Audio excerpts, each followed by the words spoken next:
جناب قبلہ حضور پیر صاحب لقمانوی و خواتین و حضرات، الحمدللہ اللہ کا فضل ہے کہ جیسے ہی محرم الحرام کا مقدس مطہر منور مہینہ داخل ہوا تو اللہ رب العزت نے ہمیں اس بات کی توفیق دی کہ ہم نے پہلے دن سے لے کے 10 محرم تک اللہ کے حضور اپنی عاجزیاں پیش کی، عالم اسلام کے لیے مغفرت کے لیے دعائیں کیں اور اپنے پچھلے سال بھر کی خطاؤں کی معافی مانگی اور آئندہ کے لیے سلامتی مانگی۔ اللہ رب العزت ہمیں دین دنیا میں کامیابی و کامرانی نصیب فرمائے۔ حضرات محترم، جب بھی محرم کا مقدس مہینہ شروع ہوتا ہے تو ہم جتنے بھی حضور کے غلام ہیں جو اپنے آپ کو سنی صحیح العقیدہ مسلمان کہلواتے ہیں، ان کے لیے یہ لازم ہے کہ ان کے سامنے دو رول سامنے رکھ دیے گئے۔ ایک کردار کا نام ہے یزیدیت اور ایک کا نام ہے حسینیت، اور یقیناً جیسے ہی محرم شروع ہوتا ہے تو ہمارے سامنے یہ اس انداز سے پیش کیے جاتے ہیں کہ ہم سمجھتے ہیں، ہماری نوجوان نسل سمجھتی ہے، تاریخ کے علوم سے دور لوگ یہ سمجھتے ہیں کہ حسینیت شیعت کا نام ہے۔ یہ بات ذرا قابل غور ہے، قبلہ حضور پیر صاحب بھی تشریف فرما ہیں۔ اصل حسینیت اللہ اور اس کے رسول کے ساتھ وفاداری کا نام ہے، اس دین کو تقویت پہنچانے کا نام ہے کہ جس مشن کے لیے سیدنا امام حسین رضی اللہ تعالی عنہ نے اپنی جان سے لے کے معصوم علی اصغر بچے کی جان تک قربانی دی تھی، اور اس کے بعد اسی گلستان کا ایک شہزادہ کہ جس کا نام سیدنا امام زین العابدین ہے، وہ جب اللہ رب العزت کی رضا سے اللہ رب العزت نے ان کو زندگی عطا کی ہوئی تھی، وہ اس لیے بچے کہ وہ ہمیں بتا سکیں کہ اے لوگوں، یہ زندگی کیا ہے، حسینیت کیا ہے اور یزیدیت کیا ہے۔ انہوں نے کبھی بھی کالے کپڑے پہن کے اپنی چھاتی نہیں پیٹی تھی، ماتم کیے تھے، کیونکہ سب سے زیادہ دکھ جو تھا وہ امام زین العابدین کو ہی تھا۔ آج کی 1400 سال گزرنے کے بعد مجھے وہ دکھ نہیں ہو سکتا، کسی سنی کو وہ دکھ نہیں ہو سکتا، نہ ہی کسی شیعہ کو وہ دکھ ہو سکتا ہے کہ جو دکھ سیدنا امام زین العابدین کو تھا۔ لیکن ان کا دکھ دیکھیے، ان کا انداز دیکھیے کہ انہوں نے اپنی مبارک زبان سے کبھی بھی یزید کو گالی و گلوچ نہ دی، کبھی بھی اس کے لیے لعنتی کے الفاظ استعمال نہ کیے، بلکہ ایسا محتاط انداز سامنے کیا کہ لوگوں، ایک ہے شیطان کا کردار اور ایک ہے رحمان کی طرف سے عطا کیا گیا کردار، اور ہم نے کبھی بھی نیکی کے رستے پہ چلتے ہوئے شیطان کو گالیاں نہیں دینی ہوتی۔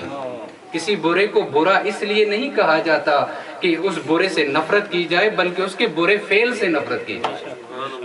کبھی بھی جو اللہ کے نیک بندے ہوتے ہیں، جو نبی گزرے ہیں، انہوں نے کبھی بھی انسانوں سے نفرت نہیں کی تھی، بلکہ انسان کے برے فعل سے نفرت کی تھی۔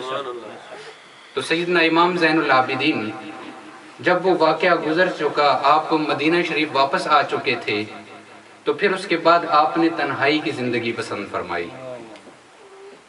آپ نے الگ اپنا گھر بنایا، الگ ٹھہر گئے، خیمہ زن رہتے تھے زیادہ تر، اللہ کے حضور اپنی عاجزی پیش کرتے۔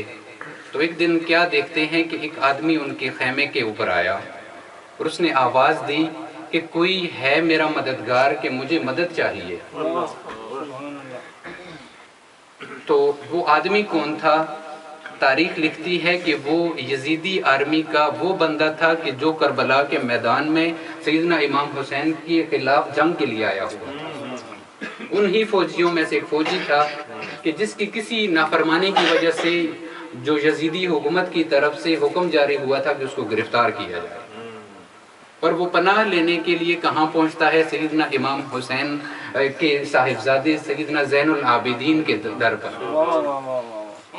آپ نے دروازہ کھولا، دیکھا کہ کون ہے، اس نے کہا کہ مجھے مدد چاہیے، اس وقت مجھے پناہ چاہیے۔ آپ نے کہا اندر آ جاؤ۔ وہ اندر آیا، آپ نے اس کو کھانا بھی کھلایا، رات کا قیام بھی اس نے کیا۔ صبح جاتے ہوئے اس کے ساتھ کچھ کھجوریں، کچھ پانی، جو کچھ بھی ہو سکا اپنے انداز سے اس کی خدمت کی اور اس سے رخصت کرنے لگے۔ اور وہ بندہ گھوڑے پہ بیٹھا اور بیٹھ کے سیدنا امام زین العابدین کی طرف دیکھ کے اس نے ایک بات کہی۔ اس نے کہا کہ اگر آپ مجھے پہچان جاتے تو کبھی بھی آپ مجھے اس انداز سے ڈیل نہ کرتے۔ سیدنا امام زین العابدین نے اس کی طرف دیکھا اور دیکھ کے کہا کہ میں نے تو تجھے تیری آواز سے ہی پہچان لیا تھا کہ کبھی میں نے دروازہ بھی نہیں کھولا کہ تو کون ہے۔ میں نے تجھے اسی وقت پہچان لیا تھا، اور جب میں نے دروازہ کھولا تو میں نے تیرا چہرہ دیکھ کے مجھے یقین ہو گیا کہ تو وہی ہے کہ جس نے میرے باپ کے خلاف جو لوگ جنگ کرنے کے لیے آئے تھے، you are one of them, تم ان میں ایک تھے۔ تو وہ کانپ اٹھا اور اس نے کہا حضور یہ بتائیے کہ جب میں رات کو سو گیا تھا تو آپ نے مجھ پہ وار کر کے مجھے قتل کیوں نہیں کر دیا تھا، مجھے مارا کیوں نہیں تھا؟ تو آپ نے بڑا پیارا جواب دیا، وہ ہم سب کے لیے رہنمائی ہے۔ آپ نے فرمایا کہ وہ تیرا کردار تھا، یہ میرا کردار، تو نے جو کچھ کیا ہے تجھے یہی کچھ سکھایا گیا تھا، اور جو کچھ میں نے کیا ہے مجھے یہ سکھایا گیا۔ حضرات محترم، ہم حسینی ہیں، الحمدللہ ہم حسینی ہیں۔ حسینیت نام ہے نماز کی پابندی کا، حسینیت نام ہے قرآن کی سمجھ کے تلاوت کرنے کا، حسینیت نام ہے اللہ کے دین کا جو محمد رسول اللہ کے صدقے ہم تک پہنچا ہے اس کو آگے بڑھانے کا، اور سنت رسول کی پیروی کا نام حسین۔ اللہ رب العزت ہم سب کو دین دنیا میں کامیابی و کامرانی نصیب فرمائے۔ ہماری جو آج کی حاضری ہے اپنی بارگاہ میں قبول فرمائے۔ وآخر دعوانا الحمدللہ۔